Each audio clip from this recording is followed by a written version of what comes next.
Red button. Yeah. Okay. The slides don't seem to be coming up. Oh, here we are.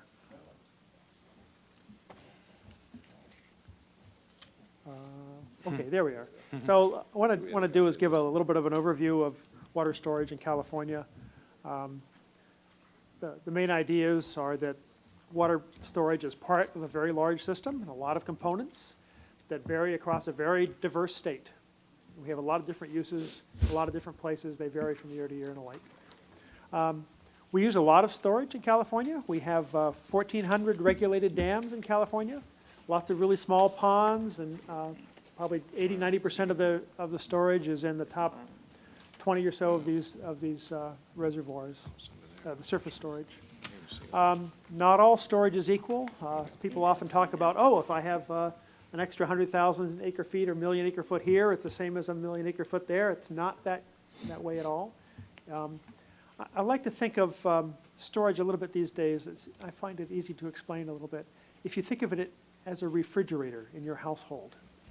So maybe some of you have had teenagers where they expect that every time you open up that storage for food, that food will magically appear. Our reservoir storage is a bit like that. If you have a refrigerator but nobody stocks it with food, there's no food in there. If you have a reservoir and there's no water flowing into it, you're not going to have water in it. I think sometimes that's missed in the public conversation, that really are one of the biggest limitations we have on being able to get benefits out of storage is making sure that there's enough water to fill these surface water or groundwater reservoirs. So it's sort of like your refrigerator more than anything else. Storage is being used very differently. We're thinking about using storage very differently than in the past. I think certainly this is a challenge for me, sort of a classical reservoir operations theoretician, because we're thinking of all kinds of environmental uses and conjunctive uses that are pretty exciting but very different. Storage is also very expensive. Even I think many of the groundwater storage activities that we look at are going to require considerable expense and rearrangement of the plumbing. So I think as we should approach, I think, levees or desalination or treatment or even conservation, we should look at all of these kind of options in this very large integrated system with very cold and calculating kind of an attitude. And so that's the main thing I want to encourage here. These slides, I think, illustrate the tremendous extent and integration, at least physical integration, of this very large and complex system in a very large, diverse, and variable hydrology we have within California, and similarly with water demands. We have about 42 million acre foot of surface water storage capacity in the state of California. Certainly a lot of that is empty right now. We have over 150 million acre foot of essentially active, usable groundwater storage, although if you look at the total amount of moisture that's underground, you could calculate up in the billions of acre feet, but it's just too expensive to go down and get it. We have a vast conveyance network. We're really, people from around the world marvel at what we have for being able to move water around in California. 9 million acres of irrigated agriculture, 38 million people, and not enough fish. So I think that sort of summarizes a lot of it.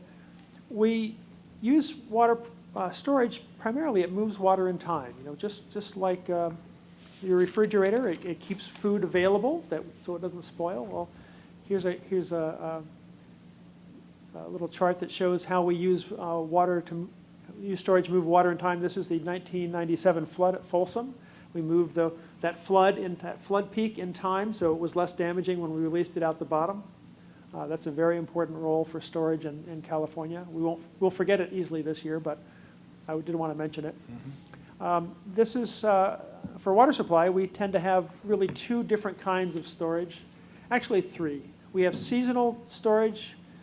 This is a plot from some modeling results of groundwater storage statewide over the course of decades and decades. And you can see little wiggles and big wiggles. So the little wiggles are annual, seasonal storage, wet season, dry season. Refill a little bit, pump down a bit. And then you can see the big wiggles are droughts. So we have annual cycles of storage use on surface water reservoirs also in groundwater for seasonal storage. And then in the case of groundwater, we will have 10, 15 years of drawdown refill cycle, hopefully refill cycle, not always every part of California on groundwater. A little shorter on the surface water side. The third cycle of storage time frame is really groundwater mining, and we have a lot of that in some parts of California. Fortunately, most of California we're relatively in balance, but in some places in the southern part of the Tulare Basin and the west side, we're really seeing that go down quite a lot. This chart, I think, gives you a perspective of the total amount of capacity we have in the system, how much of it is used for seasonal storage in sort of normal years, and how much we would tend to use over the course of a drought, and then compares that with the total amount of proposed storage that we saw in the previous projects. Okay. The graphical intent, I think, of this slide is to show you storage alone is not going to solve California's water problems. It might be useful. In many different ways it could be useful, but it's not a silver bullet. And there aren't really any silver bullets in this system. But when I made up this chart, I thought, wow, I'm really surprised. Not all storage is created equal. This is sort of the next slide. This is results from a little simulation model I made that show how much additional water supply deliveries you get from a little larger reservoir capacity on this sort of hypothetical stream. And you'll notice that the first acre-foot of storage you build, basically you can fill that every year. And you can move it from that wet season to the dry season and make full use of it. You see the numbers on that scale go up to 1.5. In some hydrologies, you might fill it and empty it several times during the year. Right? However, as that reservoir gets larger and larger, you can't fill that up very often, right? That last unit of storage, because there isn't enough water flowing into that reservoir. Okay. It's rare. So what you can probably think this through a little bit. What's the most, what we call firm yield you can ever get out of a reservoir of infinite size? It would be the average flow that flows into it. And I think we have to really bear that in mind as our reservoirs get larger and larger. People propose larger and larger reservoirs. You get less and less out of them in terms of additional water supply. And this is known from one of my favorite authors, Alan Hazen, from 1914. I mentioned storage as being used different. We're thinking of using storage differently. Certainly we use it for cold water habitat for fish. A lot of our salmon populations now spawn and rear at elevations where they never spawned and reared in their natural life before we built the dams. Winter-run salmon, they never spawned at that elevation. It would have been too warm in every year for thousands of years. So we're reoperating the environment in this sense. And this has become a major aspect for how we manage water and potential benefits for storage. Pulse flows for habitats. It's not just minimum flows. We're having pulse flows for floodplain inundations and all kinds of things. Regional conjunctive use, some of this has been mentioned before. Statewide conjunctive use, there's some really interesting cases where some of the farmers in the Sacramento Valley have been drawn down water and have that work conjunctively with storing water in the Tulare Basin for users elsewhere.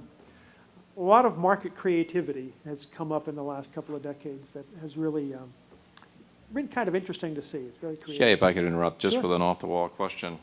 You had mentioned the most productive, the most efficient amount of storage, and that would be a lot less, probably 80%, 70%, maybe 50% of the capacity that we currently have. Is it possible to build a dam at that average inflow and then have some sort of a runoff, so when you get more than that, it goes into an aquifer? I think that's the ideal thing. That's what the models tell us, and your intuition would tell you that ideally what you would like to do is operate your surface water reservoirs maybe more cleverly, in a more integrated way, to capture as much as you can and then move that water to drought storage underground. Yeah. And that's what we see in our modeling that we do of climate change, where we have a higher annual peak and a lower annual trough, that we try to take more of our drought storage, move it underground, and then that's sort of free storage that's already built. However, if you are a recreator, you don't like that. If you're a hydropower user, you don't like that. If you're the energy grid that has that additional pumping on groundwater, you don't like that. So there's no free lunch in California water. You've probably already realized this, but Well, somebody's going to have to set those priorities. I mean, that's right. you can't please That's all the right. people all the time. That's right. There's these trade-offs, and I think the most important thing is that you are well informed of what the trade-offs are. I mean, from an economic standpoint, it seems to make an awful lot of sense. Yeah, that's my intuition, but I think we have to get out our sharp pencils and our numbers and our models, as some of the gentlemen here are doing, to tease out what makes sense. Along those lines, let me just come back to your first question about sedimentation. And I'll call your attention to the handout that was developed by the Reclamation and the nice fact sheet at the back. And I couldn't resist myself doing some calculations sitting in the back beforehand. Sometimes it's ideal that the panel is delayed. It just gives me a chance to do some numbers. It's a bad habit of mine. If you look at the Shasta cost numbers, if you take the $1.1 billion construction cost and you divide it by the capacity, you end up with a construction cost of about $1,700 per acre foot of storage constructed. Right? If you now compare then compare the new storage capacity to the average annual delivery, you get that the average annual delivery is 12% of that new storage capacity. So if you go back to that declining curve that I had, that tells you we actually have a fair bit of storage on that reservoir compared to the demands and the flow. So the yield is 12% of the storage that you build. Okay. Your refrigerator can only deliver food of about 12% of what your additional capacity is. If you take that construction cost and annualize it at 5%, that construction cost of that reservoir is $87 per acre foot every year in perpetuity, essentially. If you take that construction cost and you assign it entirely to water supply, which is not entirely fair because it's being proposed for more than just water supply, but if it was only for water supply, it would be $725 an acre foot, which might explain why for water supply you're not seeing a lot of people come forward. But again, it's not entirely fair because there are other benefits that presumably will come from this project. And you can go through that kind of calculation for each of these projects. It's pretty simple calculations and find that as water supply, this is fairly expensive water, but it isn't the only purpose that we have in mind for these things. If you look at sediment, dredging, so the cost of building these new reservoirs is on the order of $739 an acre foot of storage for Los Vaqueros, to a high of about almost $3,000 an acre foot for north of Delta, at least on this rendition here. If you assumed it costs $10 a cubic yard to dredge sediment out of a reservoir, that works out to be about $12,000 an acre foot. So the cost of expanding reservoir storage by deepening it, by dredging it, and I liked your question because when I first came to California, I thought that too. That was a question that came to mind. So I'm prepared with little calculations. It's about 10 times the cost to build a reservoir by digging than by piling up dirt on the dam. I have a follow-up on that. Sure. If we have all these hundreds of dams in California, I think it's down, we've taken all the, quote, good sites, and now we're using secondary or tertiary sites. What happens when the dam fills up? That's a great question. There's a wonderful book, engineering textbook on water resources engineering. It has a sentence in there: the ultimate fate of every dam is to be filled with sediment. Just, we don't live that long for most of them. We have had some dams in California, some small ones, that have filled with sediment. And it is a problem from place to place. Fortunately, in the Sierras, there are large granitic formations. The rate of sedimentation is relatively low. So it'll be hundreds, if not thousands of years for that sedimentation to become appreciable. And the other question is, when we built the dam, why didn't we build a plug at the bottom that we could have blown this stuff out during kind of normal operations? Because I'm not an engineer. Well, this is a very good question, too. In fact, we do often have river river level outlets. You all can explain it, sluice gates, in principle. And in fact, for Shasta, they used that river level outlet after 1991 until the temperature control device was built, because that was the only way they could release the cold water out from the bottom of the reservoir. You try not to use those outlets very often because you don't generate hydropower if you're using them.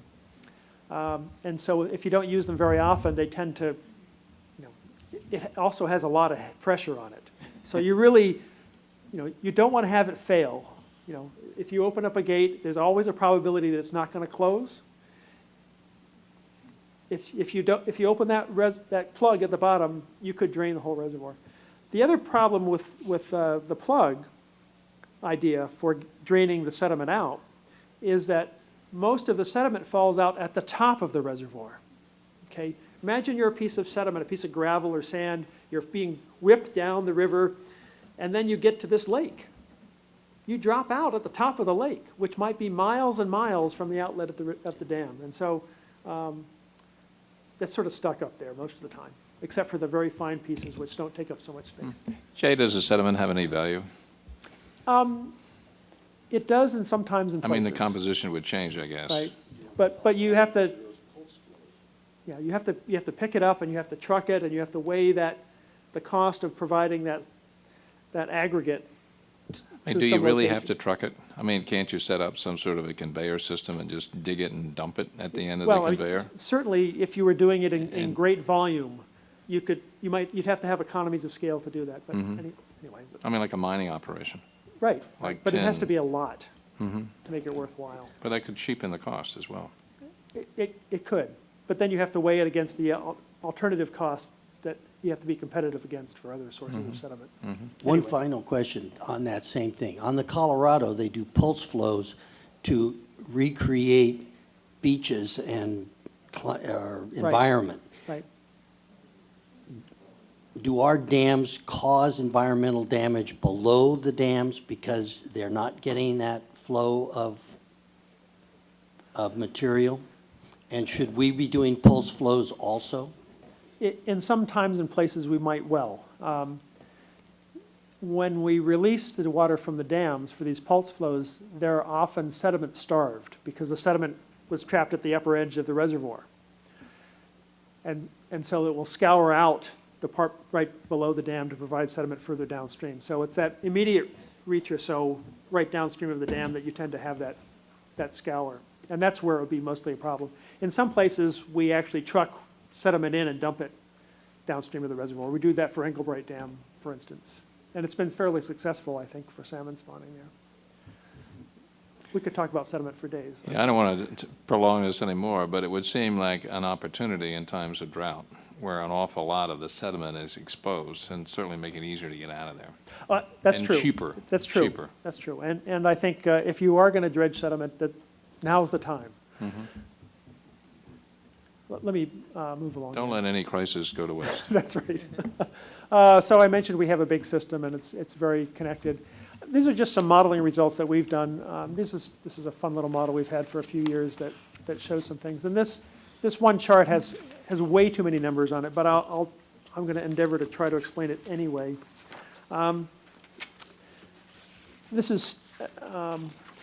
These are the economic value, not the cost, but the economic value that the model estimates of additional storage capacity at each of these reservoirs under a range of climate conditions. So we have a historical climate and a warmer, drier climate, a range of delta export conditions. We made it kind of extreme, sort of full exports and no exports, and a range of urban water conservation conditions, 0% and 30%. And you'll notice there's sort of a line just below Folsom. That's sort of the north of Delta versus south of Delta. If you end water exports, or if you have reduced water exports, what that does is lowers the value of storage north of the delta, because you can't get that water down to where the high value is in the system. So that's one little lesson. And it illustrates how storage is connected intimately with conveyance and where the water demands are, where the economic water demands are. If you conserve water for those northern California reservoirs, it doesn't make too much difference under the historical climate. It might decrease the value of storage a little bit. It's sort of like having your teenager graduate high school, leave the house. Now maybe you don't need as big a refrigerator. That was the case in my house anyway. If the climate gets drier, you want to have the value of storage in the north, in these cases, is higher because you want to capture all that water that was spilled before, that now has higher value. South of the delta, it's a little different story. So Pardee on south, if you end exports, the value of storage increases, again, because you don't want to lose any of it. If you conserve water, generally the value of storage goes down. And if you have a drier climate, the value of storage generally goes up. There's 3 exceptions to that, however. If you look at New Melones, New Don Pedro, and Grant Lake, you'll notice that with a drier, warmer climate, the value of storage actually will go down. And why is that? Because it's so dry, you can never fill it, even at the current, you can rarely fill it, even at the existing capacity.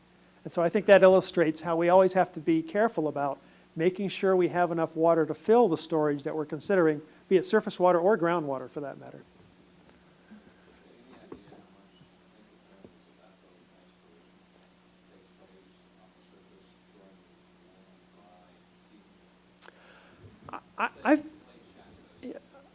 Ajay, yeah, Ajay probably has a good number off the top of his head. I've been really kind of surprised to see that it's several percent of the total flow in the Central Valley evaporates from reservoirs.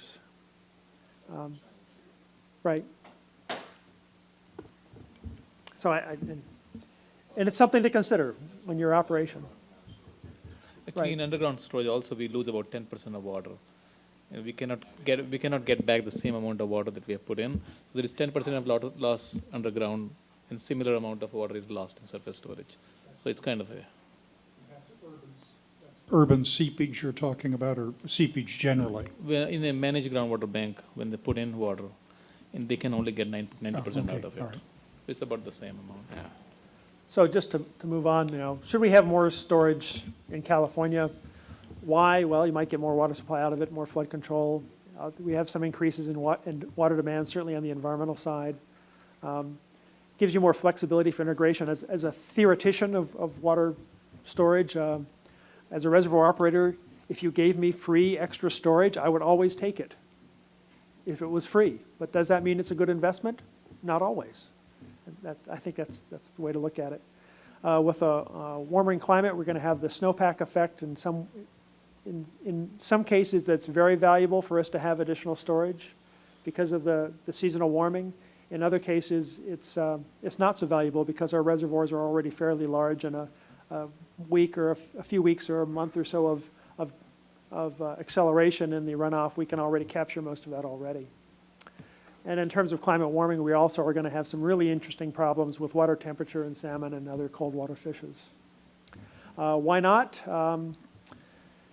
We have this phenomenon as the more you build, the less the marginal value is. It's expensive. There might be alternative opportunity costs, alternative opportunities for that money, and certainly in many cases environmental impact. So I think we have to weigh these things carefully on an individual case-by-case basis. We have a very large and diverse state. I would be surprised if there's no place in California that merits construction of storage. But I'm pretty sure that most proposals for storage probably aren't going to pencil out, or they probably would have already been done, frankly. So I think, and of course, being a professor. Jay, could you go back to this slide, please? Sure. The opportunity cost, distraction from integrating system management, that intrigues me because I'm also intrigued with the discussion that happened before about operational changes in existing facilities.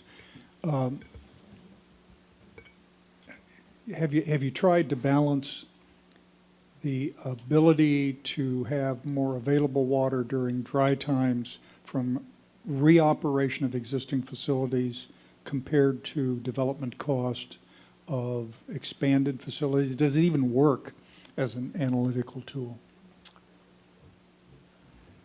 You'd have to take your current operating rules and compare them with the operations that you're going to propose and see how much benefit you get from that and how many years of legal wrangling and negotiations you're going to have to pay to get that additional yield, and compare that with what you would get from expanding physical capacities.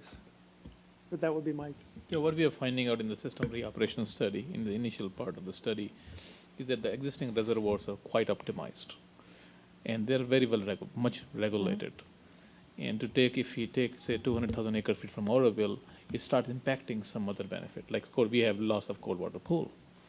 So we did a trade-off analysis, which is displayed in the phase 2 report of the study, which shows that when we released water for spring flows, it started cutting down our cold water pool, or similarly in any other use.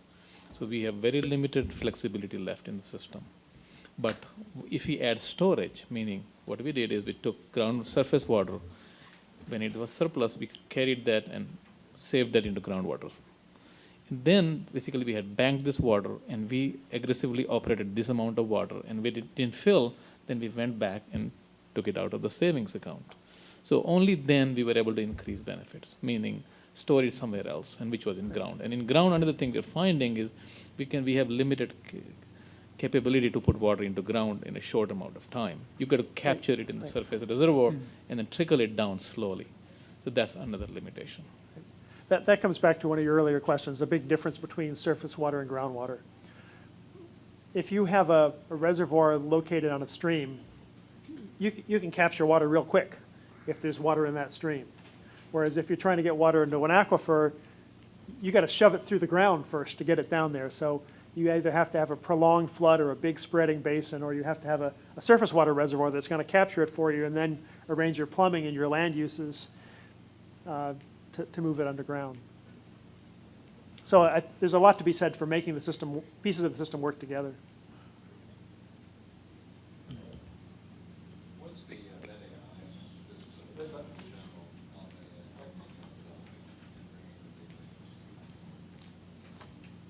We couldn't hear. Could you please say it again in the mic? He wants to know how good a El weather Nino, is it going to forecast, happen? how good of a weather forecast is beyond 3 years. We are doing forecast-based analysis as part of the study, and when we speak to the climatologists, they say the best we can do is 3 days of forecast. And for this study, we are using a 5-day forecast. Yeah, So that that's- really wasn't my question, but thanks, Mr. Chairman. El Nino. I mean, it hit here, about 10 years ago, brought a lot of rain. Right. And we lost a lot of that fresh water to the ocean. I read in the papers, just in the lay press, about a 50% possibility that in the South Pacific, this warm water is developing and all the rest of that. Jay, what do you think the odds are that it's going to eventuate? It's been a while since I've looked at these numbers, but it seemed, my recollection is that El Nino is better for predicting floods in Southern California than Northern water supply California. in Northern California. Okay. So I don't put a lot of stock in those kind of predictions. It's That's coffee table because you don't discussion. live in Southern California like Well, that. I mean, if I was interested in floods in Southern California, you're right. Then you might go in and dredge some of the debris basins to make some flood control room, because it is probably worth that $12,000 an acre foot to keep some houses in place. Jay, did you have a couple more slides you wanted to No, share this with is us? fine. I had a couple of, this is just what I started off with, just to remind you that this is a big complex system. We have a lot of uses for storage. And then just on a lighter note, that's the end of my presentation. Okay. Different people view storage a little differently. Well, This has been a great panel. It's encouraging to know that the feasibility study at the federal level is nearing a completion. It's great to hear about the state's integration study and reoperation study, critical for where we stand today looking forward. And Dr. Lund, you've presented us a good overview of where storage fits into the system. Any other questions of this panel? Larry? No Mr. questions, two quick comments. There are folks in the San Francisco Bay Area that don't think all fresh water should be captured, that they think a certain amount should flow through that particular estuary. I can't remember what the heck that was going to, oh, the Delta folks kind of think that same way as far as water flowing through their delta. Phil? To the lexicon of eternal water principles toward which we must work, should we add to the reliable water supply to California and the protected delta ecosystem cheap water as the third ingredient? I mean, your conversation, which is really smart and interesting, reminds me again that this is almost not a conversation about water. It's a question about who pays money to get whatever water is gettable. We have a saying that there's no such thing as a water shortage. There's only ever a shortage of cheap water. So, okay. So, Which sort of so tries could- to meld that reliability and the economics in together. So you all have your private secret list of cheap water? Thank you. Thank you very much for the panel. Thanks for your patience and professionalism in answering some of these questions. Thanks for the opportunity. So, panel one, thank you. Kayvon, I'm going to suggest that we break for lunch now.